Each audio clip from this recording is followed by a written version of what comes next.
The African Apostolic Church of Apostle of Africa, number 8, Jefferson Road, Logan Park, Hatfield, Harare. We are pleased to announce that the delegation of God's servant, Ernest Paul Mwasha of Africa, with the leaders including Bishop Ingoni Edward Mwasha, the African Apostolic Church Chairman, Bishop Elson Tafa, General Secretary, Bishop Richard Juru, Reverend Ratimba, Muprofeta Mushaikwa, and Muprofeta Mambariza, have arrived today at O.R. Tambo International Airport in Johannesburg and welcomed by the African Apostolic Church leaders in South Africa.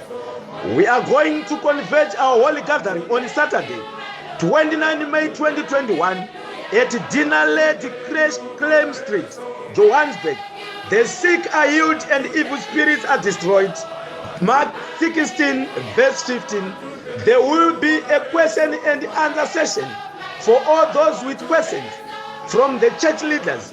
For more information, please feel free to contact Bishop Mache on 081 500 1800, Bishop Dera on 06 11 440751, Bishop Musarurwa on 076 108 1578, Bishop Jemera on 073 8677 624, Provincial Publicity Secretary T. Chuma on 084 8377 327.